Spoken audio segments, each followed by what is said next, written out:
Hi, this is Christy with Vegan Food for Thought. I'm going to try not to move around too much because this noise is super distracting. I'm just freezing and it's freezing outside. I just came from outside, so yeah, I'm here now. And anyways, there was this article I read this morning stating that eating cheese increases your lifespan. And it was really funny because I thought, well, where's the study? You know, I want to see the information. I had to do some more digging to even find this study.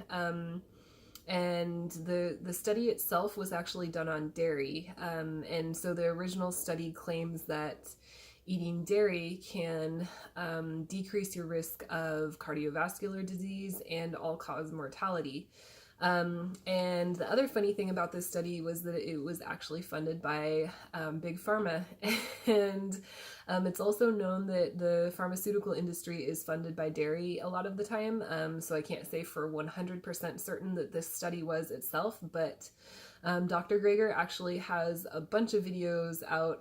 The last one in the links below is going to be the one that shows that he actually he's found some studies that the dairy industry has put out where they claim that, you know, eating dairy is healthful and that it decreases your risk of cardiovascular disease, that it's, you know, that it's a good thing. And it does decrease your risk. Eating dairy, not, I wouldn't say eating dairy it decreases your risk, but they found that the people that they studied that tended to eat more dairy were in a higher socioeconomic status, and the people that ate less dairy tended to eat you know, possibly less healthy diets, maybe more processed foods and bologna and things like that. And they had higher risks of cardiovascular disease and all-cause mortality. So it's really funny, like when you dig deeper and you look at all of the facts, just how they're trying to paint this picture that, you know, that dairy is safe and that it's a healthful food.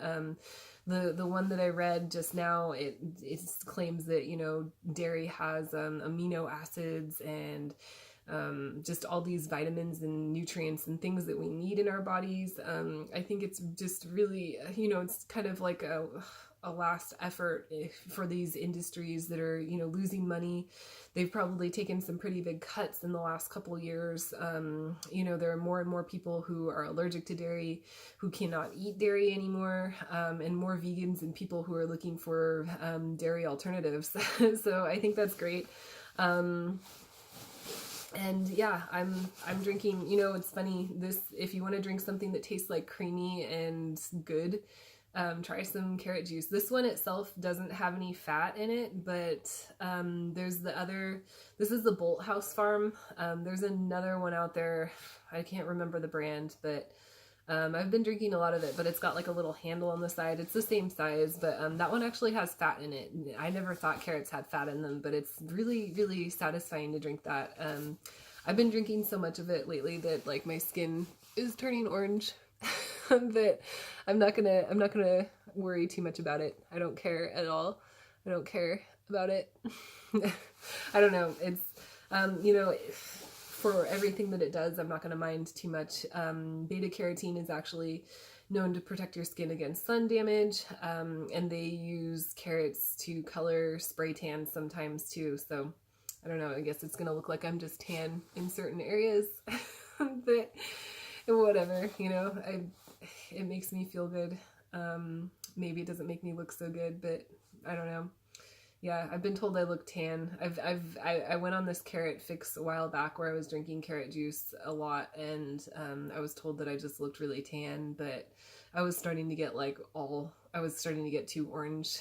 I think it looked like unnaturally orange. I think I'm like on the verge. Maybe I'll cut back on the carrot juice. Maybe not. I don't know. Maybe I'll have to turn like neon orange before that. But anyways, I would much rather drink something like that than milk ever again in my life.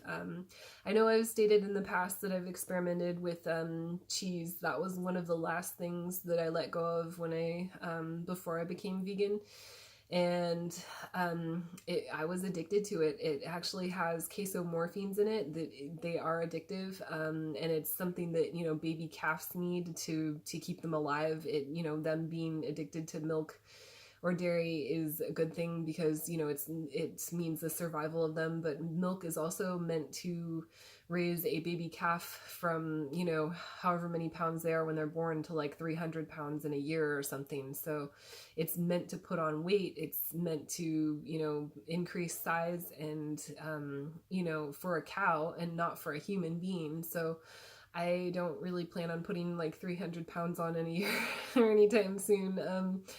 But yeah, so if we want to get back to like a serious note, I do think that these studies are mainly just to boost sales in the dairy industry and to, you know, encourage people to continue on with their bad habits.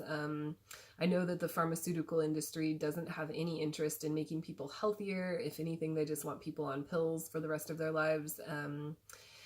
And so I wouldn't really listen to much of anything that the dairy industry puts out or the pharmaceutical industry. But I do have some more studies linked down below. There's another one by Dr. Greger about cheese and dairy not being in health food. It actually has a lot of cholesterol and saturated fat, along with any animal product. Eggs and meat also do. And the 15 leading causes of death in America are, let's see, 13 out of 15 of them are caused by saturated fat. So I would be really careful about my saturated fat intake and eat more fruits and veggies because those don't have any at all. And they're just, are, you know, they're what our bodies function best off of, more leafy greens and beans and legumes and stuff like that. Yeah.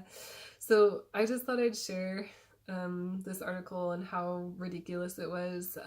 I hope that it's not fooling any people out there into thinking that, you know, their bad habits are good, because I know there was, you know, I was, for a second I was thinking, well, maybe there is something good in cheese, or it does do something good, but yeah, it's been proven the majority of these studies that they do are just, you know, comparing people who ate a possibly a little bit healthier of a diet, but they included cheese, and then compared to, you know, eating a completely junk food diet. So of course, you know, one group is going to be healthier than the other, but you know, I'm not interested in what makes me a little bit healthier than anybody. I'm interested in what makes me feel my best and function my best, and I don't know, and what is best for the planet, what's best for my body, what's best for the planet, and what's best for the animals, I think is really the best way to go.